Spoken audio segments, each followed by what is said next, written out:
All right, Dan, hit us. Sure thing. Hi, DLL. I work in live theater lighting. Tungsten bulbs are being banned by the government. The alternative is LEDs that cost $10,000 and up to achieve a similar quality light. Will small theaters survive this? Yes. But not with products that are available today necessarily. The advancements in LED lighting over the last 10 years have been a thing to behold. I had this conversation with someone on set a little while ago, and I kind of went, okay, let's look at all the major tech categories: CPU, GPU, networking, and there's some solid arguments to be made for a lot of those categories in terms of, what's advanced the most over the last 10 years. And I was like, and then I'm gonna tell me what you think is advanced the most, and then I'm gonna surprise you with my answer and see if we can we play these kinds of games when we're in between takes and stuff like that. And they gave their answers, and I was like, lighting. And they're like, huh. Because there are certainly ways that, even a stupid, Intel 14 nanometer plus refresh has more advanced technology in it than one generation of lighting and to the next 3 generations of lighting potentially. But in terms of what has made an impact on our business, and in terms of the change in quality and cost in that time, I don't know if anything touches LED lighting. And like Veritasium had that video that went viral recently on the challenges of developing the blue LED and how just LEDs were up against this wall forever. And then development happened like wildly fast. And that wild fast development is very much still happening. Like in the last 10 years, we've gone from fluorescence being dominant to LEDs being not just dominant, but now you can change the color temperatures on them on the fly because these controllers have come down in cost by so much. You can have arrays of LEDs at different color temperatures, and they can do mixing, or they can switch between one or the other or both. The brightness of them, the efficiency of them, everything is getting absolutely incredible, and at the same time, costs are plummeting. The first lights we ever bought were fluorescents because that was the only thing that had a CRI, or basically an accurate enough color to use for filming. And then over the next few years, LED lights showed up, but they were prohibitively expensive. Over the following 3 to 5 years, LEDs got cheap. Like, why would we buy anything else cheap? Nothing else makes any sense cheap. And I just don't really see it slowing down.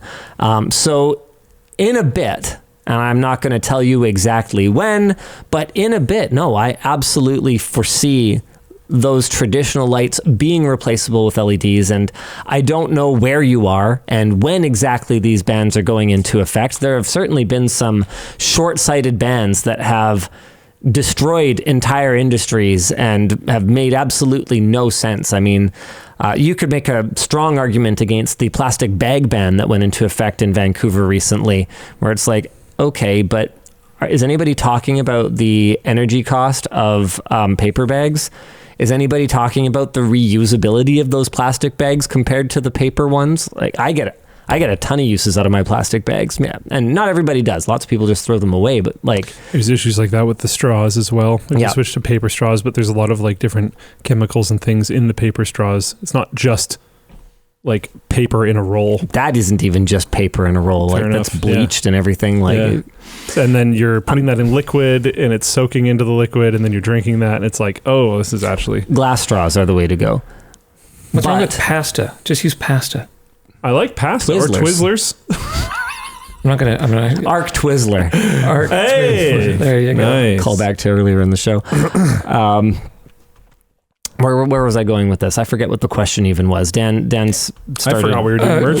Tungsten bulbs are now banned. LEDs help expensive. So yeah, I'm not saying that there's any guarantee that you guys will be able to get there in time. And honestly, even if the new lights are cheap, I know that live productions can be very budget constrained. You might just not have the budget to replace them at all with anything. And you certainly can't sell something that's banned, so you can't even recoup any of your old costs. Is this like a you have to replace it now thing, or is it when your current existing thing dies, you must get a new one? It's probably a right now thing. And I was looking at something recently that was kind of like this.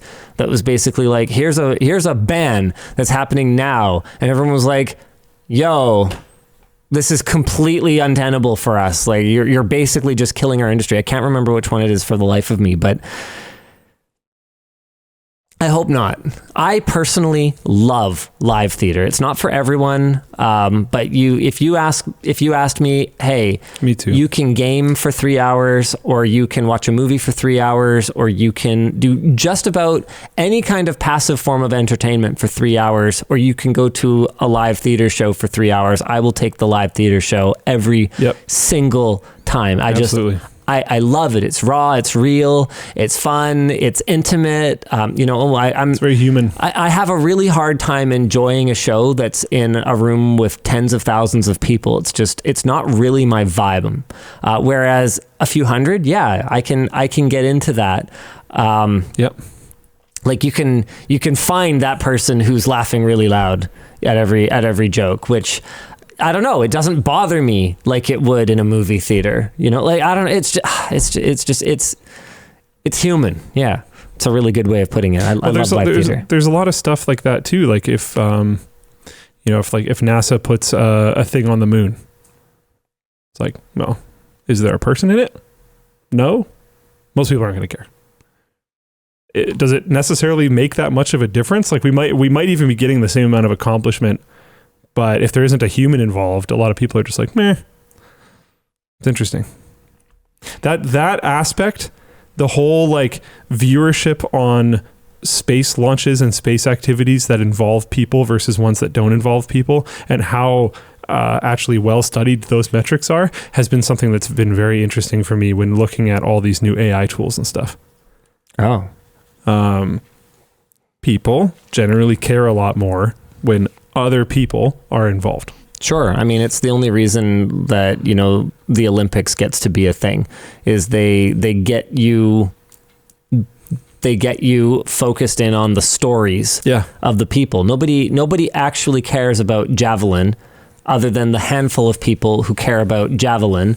Yeah. But for 3.96 years, and then the Olympics rolls around and they tell all these stories, and the stories are interesting because we've been checked out of them for over 3 years. Yeah. But yeah, no, it's the human element that matters for any of this, and it's just, you're closer to it, I guess, is what I'm trying to say.